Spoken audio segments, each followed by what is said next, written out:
कल का शुभ दिन जिसके हवाले से मैं कुछ बातें करना चाहूँगा, लेकिन उससे पहले मैं ज़रा खबर लूँगा हमारे puppet prime minister donkey king Imran Khan की, जिन्होंने आज प्रेस कॉन्फ्रेंस की और एक नया नक्शा पेश किया है। मैं इमरान खान से ये कहूँगा कि ये युथियापे के काम तुम्हारी पूरी पार्टी तो कर ही रही है, और तुम उनके ज़ाहिर गुरु हो, गुरु घंटाल हो, तो तुम ज़्यादा करोगे। तुम जब तक रोज़ एक बेवकूफ़ी की ट्वीट या बयान ना दे दोगे, तब तक तो तुम्हारा दिन शुरू नहीं होता। तो थोड़ी कम लकीरें खींचा करो, आजकल बहुत ज़्यादा लकीरें खींचने लगे हो तुम इमरान खान।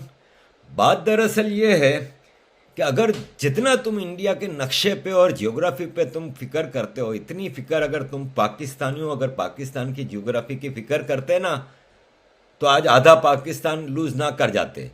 55% पाकिस्तानी तो बांग्लादेशी बन गए हैं।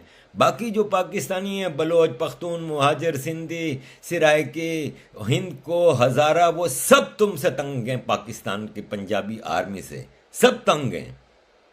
उनकी फिक्र कर लो तो ज़्यादा बेहतर ना होगा, बजाय इसके कि तुम इंडिया के जियोग्राफी की फिक्र करते हो। जो मिला हुआ है वो संभाला नहीं जा रहा, उनका बेड़ा गर्क किया हुआ है, उनको मारे जा रहे हो, उनको मिसिंग पर्सन की लिस्ट बढ़ाए जा रहे हो, उनके घरों पे कब्जे कर रहे हो, उनको जीने का हक नहीं दे रहे। और जो बचे हैं तुम्हारे अपने बूट चाट वाले भी, उनको भी ना पानी है, ना गैस है, ना इलेक्ट्रिसिटी है, ना बेसिक ह्यूमन नीड्स की चीज़ें हैं।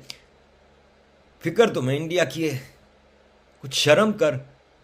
थोड़ी बहुत भी गैरत है, लेकिन इस आदमी के बारे में मैं अपने दर्शकों को बता दूं कि इसमें गैरत कहाँ से आएगी। मैं आपको बताता हूँ, इसका बाप सरकारी ऑफिसर था।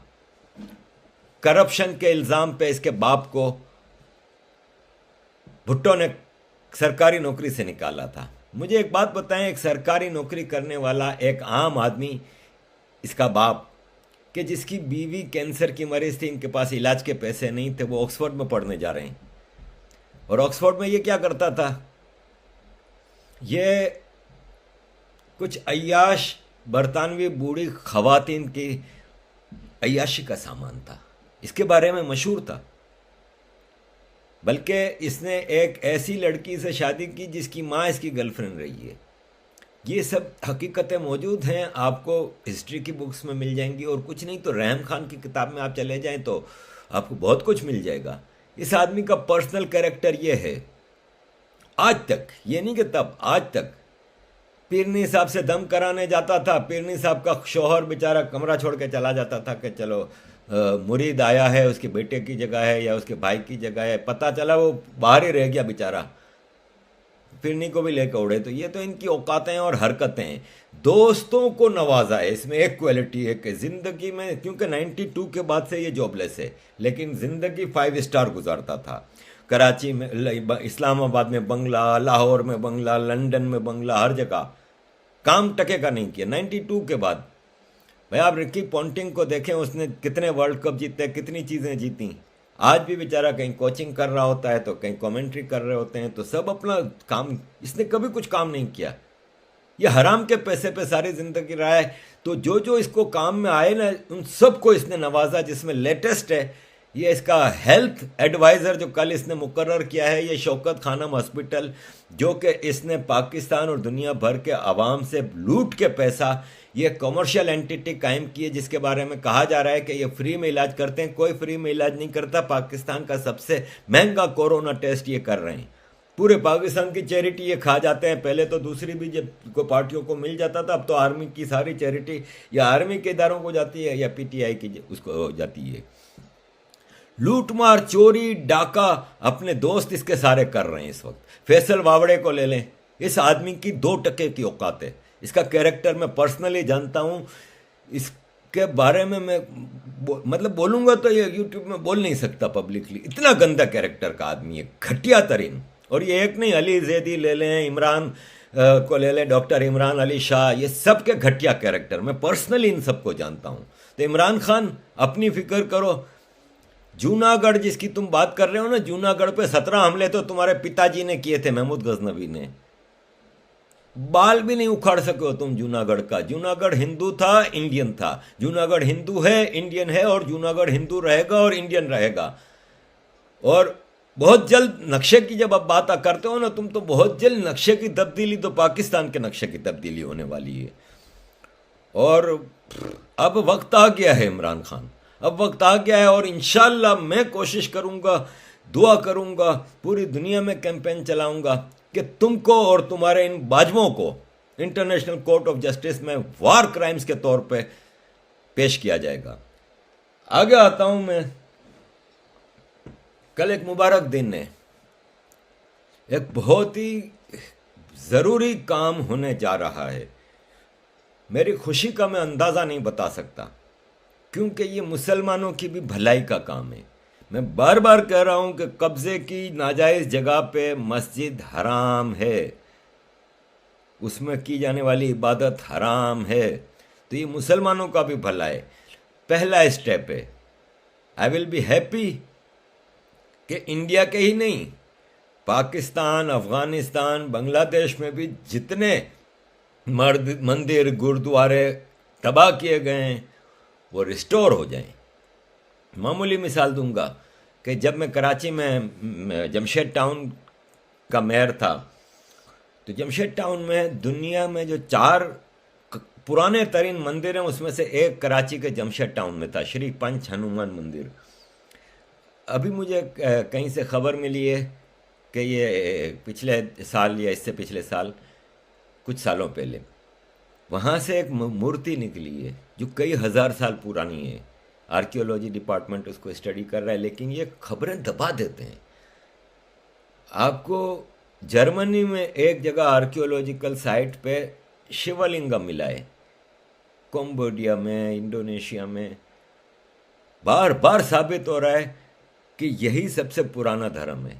मुझे एक पुराना धर्म या पुराना मुल्क इंडिया के अलावा बता दें, जो इंडिया से ज़्यादा पुराना हो या हिंदू धर्म से पुराना धर्म हो, कोई एक बता दें।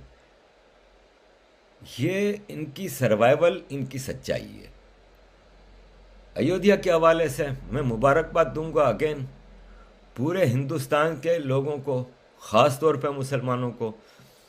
यहाँ पे भी मुझे कई लोग वो कह रहे हैं कि आरिफ भाई ये कोई फैज़ साहब हैं जो पद यात्रा करके जा रहे हैं और उधर, तो आप सपोर्ट करें उसको। तो देखें, मैं यहाँ पे सपोर्ट करता हूँ अपने हिंदू भाई बहनों को। क्यों कि ये इनके लिए एक बहुत ज़रूरी मकाम है, बहुत ज़रूरी स्टेप है। और जिस तरह मुसलमानों ने बार बार पीठ मारे में छुरे मारे हैं और मुसलमानों के इन्वेडर्स ने यहाँ पे कत्लो गारत की है, तो शर्म से डूब मर जाना चाहिए उन मुसलमान लिखारियों को जो आज अयोध्या के ख़िलाफ़ लिख रहे हैं। उनको शर्म से डूब मरना चाहिए। होना तो ये चाहिए कि आओ हिंदुस्तान, पाकिस्तान के तमाम मुसलमानों मिल के अपने हिंदू भाई बहनों से माफ़ी मांगे कि हम लोगों ने हमने तो नहीं, लेकिन हमारे कम्युनिटी के जो इन्वेडर्स थे उन्होंने इस देश पे, इस देश के वासियों से बहुत ज़्यादा जुल्म किया है। हमें माफ़ी मांगनी चाहिए इनसे।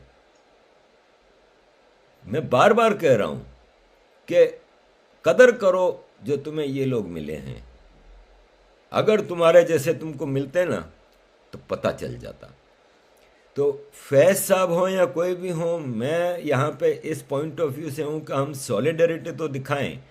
हम जितनी सॉलिडरिटी बातचीत के ज़रिए वो कर सकते हैं, लेकिन उस रिलीजियस अफेयर्स में हमें पर्सनली इंटरफेयर करने की ज़रूरत नहीं है। Let Hindus celebrate this freely. और ये है कि हमारी सॉलिडरिटी उनके साथ होनी चाहिए, हमारा सपोर्ट होना चाहिए। और अगर किसी को अयोध्या मंदिर में जाना है तो बाद में जा सकता है ना, ज़रूरी कल ही जाए। कल एक इतना सैक्रेड दिन है, इतना इम्पोर्टेंट दिन है, तो उस हवाले से मैं चाहता हूँ कि हम हिंदू कम्युनिटी का पूरा उनकी खुशियों में शरीक ज़रूर हों, लेकिन physically let them be there. ये मेरी अपनी राय है। बाकी ये है कि खुशी मुझे सही मानों में उस वक्त होगी जब इंडिया, पाकिस्तान, बांग्लादेश, अफ़गानिस्तान रीजन में जहाँ जहाँ जो जो मंदिर था, जो जो गुरुद्वारा था, वो रिस्टोर हो जाता है। इससे बड़ी खुशी की बात मेरे लिए और कोई नहीं होगी। एंड जम्मू एंड कश्मीर में भी मैं चाहूँगा कि बहुत जल्द रिपैट्रिएशन ऑफ कश्मीरी पंडित्स हो जाना चाहिए और उनको एक सेफ एनवायरनमेंट दिया जाए और उनकी लूटी हुई रिलीजियस एंड कमर्शियल प्रॉपर्टीज़ जो हैं वो रिस्टोर करके इनके हवाले की जाएँ। आखिरी बात मैं एक छोटी सी करना चाहूँगा, जो कल अ, हमारे साथ, मेरे साथ और कुछ मुसलमानों के साथ जो हमारे पाकिस्तानी भाई सलूक कर रहे हैं, उस हवाले से मैं कहना चाहूँगा कि कल ये राखी की जब मैंने तस्वीर लगाई है, तो फेसबुक पे एक कामरान सिद्दीकी साहब हैं, उन्होंने मेरे बारे में जो लिखना था लिखा। फिर इसके नीचे पचासों कमेंट्स, जिसमें इन्होंने मेरी माँ, मेरी बहन, मेरी बीवी, मेरी बेटी, मेरे ख़ानदान, मैं, हिंदू, इंडिया, सबके गालम गलोच। बात यहाँ ख़त्म नहीं होती। ये जिसने लगाई है ना, ये मेरा कॉलीग था, एमक्यूएम का था। 20 साल मैंने एमक्यूएम में काम किया है और ऑनेस्टली काम किया है। जब भी आप देख रहे हैं कि मेरे क्या हाल हैं, वरना सारे एमक्यूएम वाले अरबपति हैं। ये जो करंट मेयर ऑफ कराची है ना, जिसके ये कामरान सिद्दीकी जिसका वो है, ये कंगला आदमी का मेयर ऑफ कराची, आज दुबई में इसका बेटा मिलियंस ऑफ डॉलर के बिजनेस कर रहा है। ये जिस गाड़ी में घूम रहा है ना, 5 करोड़ की गाड़ी में आता है, इसको तो उस नाले में शर्म से डूब मरना चाहिए जो भरे हुए हैं अब तक कराची में। ये जितने वहाँ पे पाकिस्तान, ये जो जिन्होंने नीचे कमेंट किया है ना मेरे खिलाफ या मेरे फैमिली के खिलाफ, इनमें से एक एक को पर्सनली जानता हूँ। मैं हैरान रह गया, ये ज़्यादातर मेरे फ्रेंड लिस्ट में भी थे। मैं हैरान रह गया कि इनके अंदर की मुनाफकत। ये 20-25 साल इस पार्टी में रहे हैं जिसका लीडर अल्ताफ़ हुसैन सबसे बड़ा सेक्युलर था पाकिस्तान का है। इसके बावजूद इनका, तो मुझे इनका गम नहीं है। ये कामरान सिद्दीकी है ना, ये कौन है मैं ज़रा आपको बता दूं। इसको उठा के ले गए थे रेंजर्स वाले, 90 दिन अंदर रहा। अंदर ये क्या करते थे कि इसको नंगा रखा 90 दिन, और इसके ऊपर सुबह शाम सेक्सुअल टॉर्चर होता था।